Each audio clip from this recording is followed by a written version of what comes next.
देखिए ईसा, हम तो तमाम अमूर पे बड़ी तकनीकी नुक्ते नज़र से गुफ्तगू करते हैं, ये फ़र्ज़ करके कि पाकिस्तान में सब कुछ आइन और कानून के मुताबिक हो रहा है।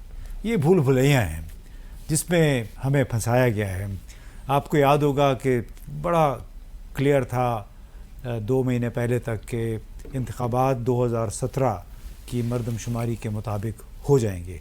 20 जुलाई तक स्टेटमेंट्स आ रही थी, बड़ा कॉन्फिडेंटली नून लीग के लोग स्टेटमेंट्स दे रहे थे, फिर अचानक उसके बाद काउंसिल ऑफ कॉमन इंटरेस्ट यानी मुश्तरका मफादात की काउंसिल में एक नया कबूतर पटारी में से निकला, और वो था कि अब नई हल्का बंदियाँ होंगी, उसके लिए 14 दिसंबर तक हमें वक्त चाहिए।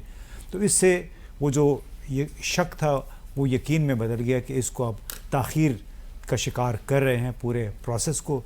अब वो जो आपने कंवर दिलशाद साहब की बात सुनाई है, तो उसके मुताबिक तो हम मार्च अप्रैल में चले गए हैं, मई में जी। तो बुनियादी तौर पे अगर अब मई में, भले मई में नहीं, मार्च में भी चले जाएं, तो इस तमाम गुफ्तगू का लुबे लुबाब ये है कि एक शख्स जिसके ख़िलाफ़ सारा निज़ाम इकट्ठा हुआ है, वो तो वैसे ही बेबस हो गया पहले। यानी एक मुकदमे से निकलेगा, दूसरे में पकड़ लेंगे, उससे निकल लेगा, तीसरे में, जो कुछ उसकी झलक ट्रेलर हमने देखा जो अली मोहम्मद ख़ान के साथ और शहरियार अफरीदी के साथ हुआ, वो इनके साथ वही होता रहेगा।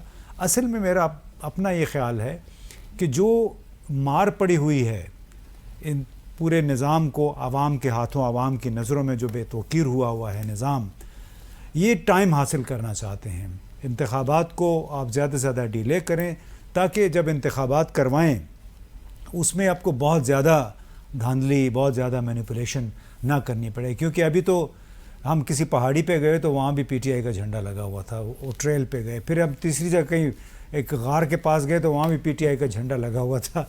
तो वो मुझे समझ नहीं आ रही कि क्यों इतना ब्लेटेंटली ये काम हो रहा है कि हम इस मुल्क का दिफा बैरून ममालिक में कैसे कर सकते हैं जब इस किस्म का कहते हैं ब्लेटेंटली ये काम हो रहा है। तो आप ज़्यादा बहस मुबाहिसे में ना पड़ें आइन और कानून की। यहाँ पे तो एक फैसला हुआ है सही, उसके मुताबिक लगता है कि आहिस्ता आहिस्ता ये किताब खुलती जाएगी, सफ़े हमारे सामने आते जाएंगे।